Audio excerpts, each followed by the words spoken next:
আহা কি লাগছে, এক্সিলেন্ট এক্সিলেন্ট এক্সিলেন্ট লাগছে গো। দেখাও বলটা, দেখাও বলটা নিচে দেখাও। হ্যাঁ বলটা একটু ছোড়ার মতো করো। হ্যাঁ বাহ কি লাগছে গো দেখতে কুলফিকে। তুই ইম্পোর্ট ডগ মনে হচ্ছে, মনে হচ্ছে বিদেশ থেকে এসছে।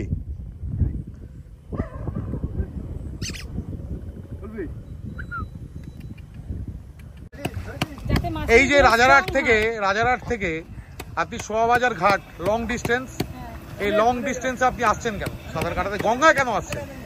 পুকুরে কেন কাটাচ্ছেন না বলুন? পুকুরের জলটা তো ইনট্যাক্ট থাকে, যাতে মানে পুকুরের কোনো স্রোত নেই, আর গঙ্গার জল সব সময় এখানে জোয়ার ভাটা।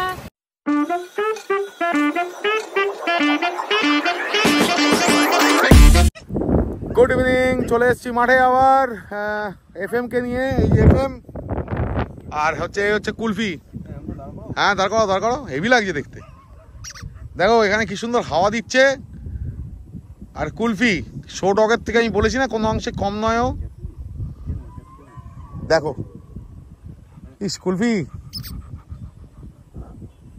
ভগবান একটা জিনিসই মানে ঠিকঠাক দিল না।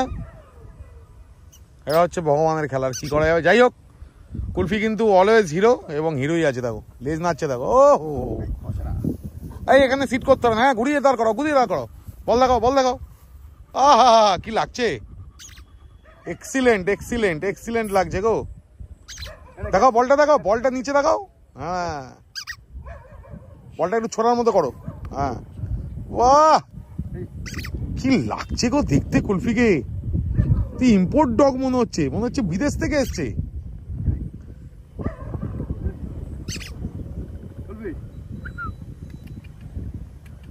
কুলফি শো করুক আর না করুক, আমরা কিন্তু কুলফিকে অ্যাজ এ একদম শো ডগের মতো ট্রিট করি। আমার হাতে যেহেতু এফএম আছে, আমি চালিয়ে দেখাচ্ছি না, এটা ফিকে এখন চালিয়ে দেখাবে। ফিকে চালিয়ে দেখাও। বাহ ভেরি গুড, না চালাও। দেখো চলবে, দেখো দেখো দেখো এই দাঁড়া এফএম, দেখো চলছে কি। এই দাঁড়া কুলফি, বলটা বাজাও। বাহ ফ্যান্টাস্টিক। এই দেখো কুলফি।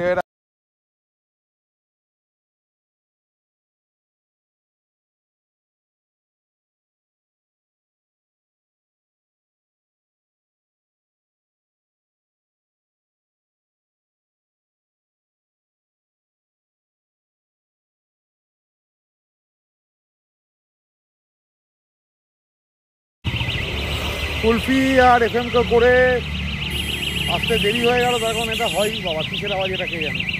কুলফি আর এফএম কে করে আশ্রম হচ্ছে এখন ইয়ের বাড়িতে, সিম্বার বাড়িতে। সিম্বাকে এখন বার করব। আর সিম্বা আমি বলেছিলাম না যে যাতে পাক আর ওর সব হচ্ছে রড। তো চলো আজকে তোমাদের দেখাচ্ছি আমি। না বের করার সময় সিম্বাকে কিছু বোঝা যায় না, সিম্বাকে বোঝা যায় হচ্ছে যখন আমি ঢোকাই তখন।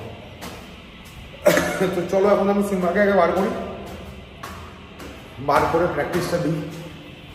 চলে এসেছি সিম্বার বাড়ি।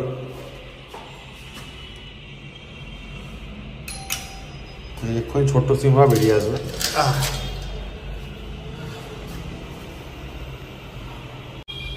এই দেখো উকি মেরে দেখছে, এবার বেরাবে সিম্বা। চলে আসো। হ্যাঁ বলো। এখন বেরিয়ে গেছে, কিন্তু সিম্বার চেহারাটা আমার একটুখানি মোটা লাগছে। দেখো তোমরা দেখলে বুঝতে পারবে। দেখি সিম্বা এই দেখা, এনে ওর এখন বাইরে যাওয়ার তাড়া, টানবে। সরি টানবে, এখানে কিছু করবে না। চলো বেরাও। দেখো যাচ্ছি সিম্বা বাবু, চলো। চেহারাটা আমার বেশ কিন্তু মোটা লাগছে। এই চেহারায় শো করবি কি করে তুই? দেখি এই সিম্বা,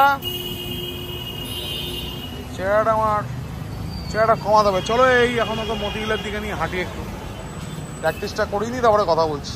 ছোট্ট সিম্বাকে অনেকক্ষণ ধরে প্র্যাকটিস দিচ্ছি। আর এখানে চায়ের দোকানগুলো আজকে বন্ধ। সিম্বাকে নিয়ে এখন যাবো হচ্ছে ওই পারে। প্র্যাকটিস মোটামুটি কমপ্লিট, হাঁপিয়ে গেছে সিম্বা। ওই যে চায়ের দোকান, ওখানে দেখাই চায়ের দোকান, একটু নিয়ে যাই চায়ের দোকানের সামনে। চল সিম্বা। সিম্বা দাঁড়াচ্ছে খুব সুন্দর, পা টেনে দাঁড়াচ্ছে, কতটা দেখাতে পারছি জানি না, সবই ঠিকঠাক আছে। ব্যাপারটা হচ্ছে যে চেহারাটা যদি একটু কম হয়ে যায় তাহলে আর কোনো চিন্তা থাকবে না আমার। যা কাকিমাকে কি আছে একটু বোঝাতে হবে। চল, সিম্বার প্র্যাকটিস শেষ, সিম্বাকে ঢোকাই। সিম্বা ঢুকে যাওয়ার পর বেরাবে হচ্ছে আবার রকির বয়স কিন্তু 8.5 বছর। হেনকে হিসাব করলাম, বয়সটাকে কত বলেছিলাম মনে নেই আমার, 7 বছর বলেছিলাম। রকির বয়স হচ্ছে 8.5 বছর। চলো ওকে আগে ঢোকাই, ওপরে গিয়ে দেখাচ্ছি। আমি বলেছি না ও হচ্ছে জাতে পাক আর স্বভাবে হচ্ছে রটহুইলার। তো কজন বিশ্বাস করেছিল আমি জানি না, আজকে ও রূপটা দেখতে পারবে। রূপটা আমি কোনোদিন দেখাইনি। দেখো ঢুকছে পাকের মতো, শুধু ঘরে ঢুকলে হয়ে যাবে রড। দাঁড়াও বেলটা বাজে, এই যে এরা দরজা আবার বাড়ি মারে। এবার দেখো ঢুকে গেল। এদিকে আয় সিম্বা, হ্যাঁ চলে আয়। এই দেখো জাতে পাক স্বভাবে হচ্ছে রড। দেখো পড়ছে, দেখো। হ্যাঁ এই যে দেখো কি হচ্ছে দেখতে পাচ্ছ সবাই? তো রূপটা কিন্তু সবাই দেখতে পাচ্ছে, কিন্তু ছোট্ট বলে সবাই। কর আরেকবার কর। সিম্বা বেরিয়ে ঢুকে গেল, সিম্বাকে ঢুকে বার করেছে এখন রকি। অনেক রাত হয়ে গেছে, কটা বাজলো দেখি, 10:18। এই গুড মর্নিং। আজকের ব্লগটা যেটা দিয়েছিলাম ক্যাঙ্গারু কিডসে গেছিলো বিস্কিট, তোমাদের কেমন লেগেছে একটু জানিও, আমার খুব ভালো লাগে।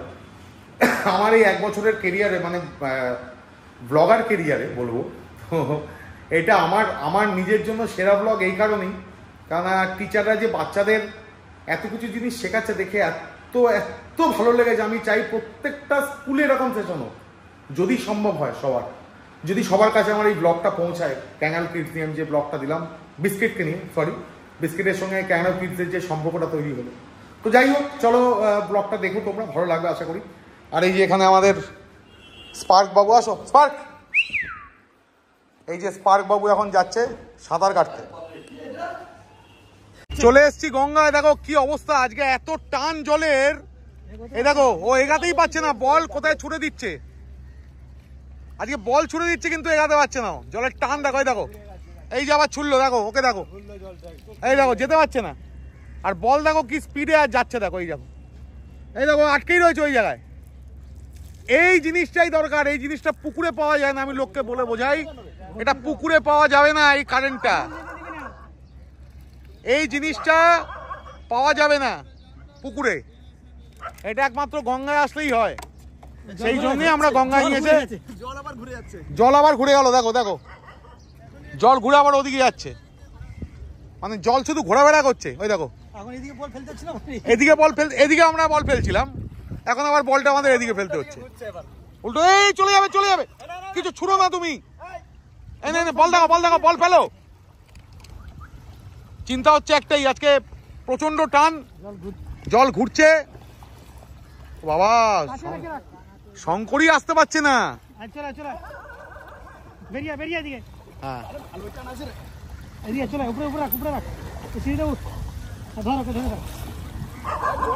ওই দেখো জাহাজটা কিরম ভাবে এগিয়ে যাচ্ছে ওদিকে,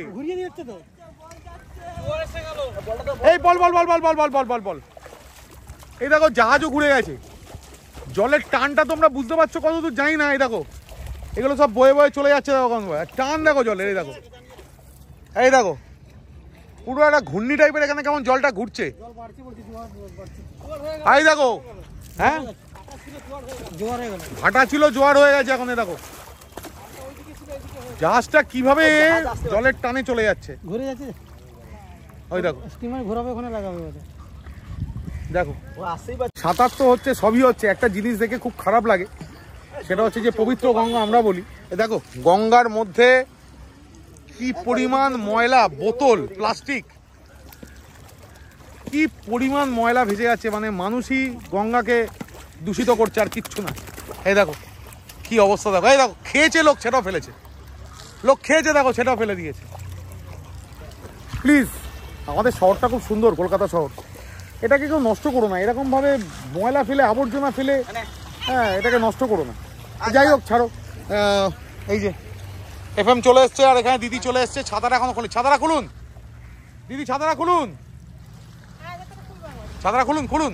দেখো একটা কুকুরেরও সেন্স আছে যে গঙ্গাকে কিভাবে সুন্দর রাখতে হয়। দেখো তোমাদের দেখায়, মুখে করে সব নিয়ে দেখো ওপরে উঠছে, কিছু খাচ্ছে না, কিন্তু মানুষের সেন্স নেই, ওদেরই সেন্স আছে, কথায় আছে না। এই দেখো এফএম আজকে একা একা সাঁতার কাটছে, আর শঙ্করকে সুন্দর বল নিয়ে খেলাচ্ছে। এই দেখো এফএম যাচ্ছে, দেখো জলপ্রেমী হয়ে গেল এফএম, এফএম হয়ে গেল জলপ্রেমী। এই যে বল, এই যে এই যে এই যে এই যে এই দেখ, এই দেখ বল, এই যে এফএম। স্রোতের এত টান, এরা আসতেই পারছে না, এগাতে পারছে না, এত টান। আমিও যে হাঁটছি না, মানে এই যে স্রোতের বিরুদ্ধে, মানে পায়ে খেলাতে খেলাতে নিয়ে যাচ্ছে। আর দেখো সব খেলতে খেলতে যাচ্ছে, জল প্রচুর বেড়ে গেছে, আরো বাড়ছে প্রচুর। এই যে এই সিঁড়িতে প্রায় উঠেই গেছে জল, এই যে মারাত্মক হারে জল বাড়ছে। ওই দেখো লাফাচ্ছে, দেখো এফএম, মারাত্মক মারাত্মক এখানে এনজয় হয়, মারাত্মক এনজয় হয়, মারাত্মক। আর তোমাদের বলি একটা কথা, সেটা হচ্ছে যে তোমরা যদি আমাদের জয়েন করতে চাও, জয়েন করতে পারো। এটা হচ্ছে সোয়াবাজার ঘাট, আমি আবার বললাম এটা হচ্ছে সোয়াবাজার ঘাট। আমরা এখানে এসে সাঁতার কাটাই। যদি কেউ ডগ নিয়ে এসে সাঁতার কাটাতে চাও, কাটাতে পারো।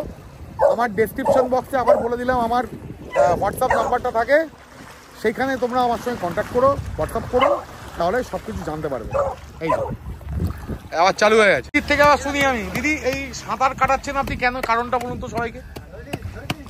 এই যে রাজারহাট থেকে আপনি সোয়াবাজার ঘাট লং ডিস্টেন্স, এই লং ডিস্টেন্সে আপনি আসছেন কেন সাঁতার কাটাতে? গঙ্গায় কেন আসছেন, পুকুরে কেন কাটাচ্ছেন না বলুন? পুকুরের জলটা তো ইনট্যাক্ট থাকে, যাতে মানে পুকুরের কোনো তো স্রোত নেই, আর গঙ্গার জল সব সময় এখানে জোয়ার ভাটা যা হচ্ছে সব কিছুতে তো জলটা বেরিয়ে যাচ্ছে, তাই ফলে কি হচ্ছে জলটা পরিষ্কার থাকছে যেখানে। আর সাঁতার কাটলে তো ওদের মাসল এবং ওগুলো যেটা আপনার মাংসপেশিগুলো স্ট্রং হয়, এটাতে আরো ভালো হবে অ্যানাটমিটা। তাহলে সবাইকে কি সাজেস্ট করছেন যে গঙ্গায় নিয়ে আসবে? মানে আমাদের ফ্যামিলি মেম্বার স্যাভিও জোনের কিংবা কোনো সুইমিং পুলে হবে না, আর স্যাভিও জোনের যারা ফ্যামিলি মেম্বার তাদের উদ্দেশ্যে কি বলবেন? একদমই নিয়ে আসা উচিত, কারণ পুকুরে যদি ধারণা হয় যে বাড়ির কাছে পুকুরে নামাবো, তাহলে এটা সম্ভব নয়, কারণ পুকুরের জল কখনো জোয়ার ভাটাতে এত স্রোতে বইছে না, আর স্রোতের বিরুদ্ধে যে ওরা যাচ্ছে তাতে এদের আরো বেশি করে ওদের প্র্যাকটিসটা হচ্ছে। এই দেখো এই সিঁড়িতেও জল উঠে গেল, পা ডুবে গেছে অনেক। আর এফএম পুরো সাঁতার শিখে গেল, পুরো সাঁতার শিখে গেছে এফএম। এখন খালি জলে গিয়ে সাঁতার কাটার ধান্দা এফএম এর। যাচ্ছি, এই যে দিদি আমার গাড়িতে উঠবে, দিদি আর কি ক্যামেরাটা ধরে আছে। আজকে সাঁতারটা কিন্তু অসম হয়েছে, জলের যা স্রোত, একবার গঙ্গাটা দেখান, বিভৎস বিভৎস।